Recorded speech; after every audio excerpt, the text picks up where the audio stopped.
Yo, man. What's happening, everyone? Welcome on back to the channel. Hope that you're feeling good. Hope you're doing well. Hope everything is just right in your life. Let's go ahead and move on into the next track, the White Album, the Beatles. We're going to listen to, let's see, Your Blues. Whose blues? Not Blues Clues, but whose blues? Your blues. Not your blues. Not her blues. Not their blues. Your blues. So let's see if your blues can maybe take away some of your blues. We'll find some clues to taking away some blues. I don't know what I'm doing. Let's get into the song. Yes, I'm lonely. It's that heavy. In the morning, the world he licks my bone. Feels so Getting metal with it. suicidal, just like Ooh, getting into the walk now. Okay. What kind of fried chicken guitar is that?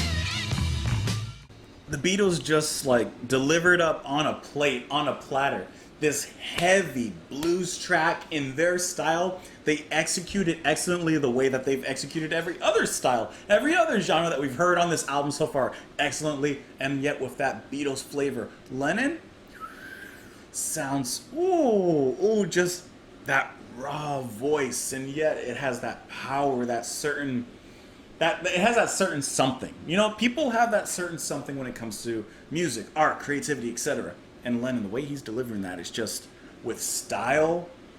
Just a little bit of gritty, obviously. And I love the guitar tone that we get out of there as well. The bass, just nice and slightly distorted in the back. However, all that's nice, all that's dandy, all that's fine, right? This is just a whiskey-soaked, drenched with alcohol blues track, heavy blues track. I love the echo on some of the singing, that kind of like singing it through a bullhorn kind of effect. Like that just sounds so cool within the music, and it's listening to blues like this and styles like this that I personally can clearly hear like the roots of rock and roll, the roots of metal, etc., etc. And I just really enjoyed the delivery there. Help me though, and I'm gonna look it up as well. But that first guitar solo, I called it a chicken fried guitar solo because the distortion is so screechy and seasoned and crunchy. It's like you took a chicken breast and dumped it in the fryer. It's just that sizzle. And that guitar solo, it sizzles, but it has a very unique flavor and sound to it. And I'm curious how the Beatles, because you guys know, and I know, I mean I don't know how, but I know that the Beatles, they have a way of changing the standards, I guess you could say. Right? They take something standard, something traditional, and yet they influence or they create something out of it that, yeah, you can find the influence, but it's clearly theirs. So I'm really curious, and I'm sure I can find it here somewhere, as to how they got that specific tone in the guitar. I'm trying to see if I can find it here. It says that Your Blues was recorded in EMI Studios 2's Annex, which was a large closet in the control room. It says, we were talking about this tightness, this packed in a tin thing, so we got in a little cupboard, a closet that had a microphone, leads, and things, and drum kit, amps turned to the walls, one mic for John. We did Your Blues live, and it was really good. Yeah, like I said, you could, if this was played live, like actually on stage, you could hear like the ladies just screaming and crying, just like going Elvis back there. It says that the stripped-down bluesy nature of the song bears similarity to much of Lennon's early output. That's all fine and dandy, but I want to know about the guitar. It says that this is one of the few songs where McCartney used his 1966 Fender jazz bass on here. And then, of course, you can hear the band members also kind of yelling there in the back.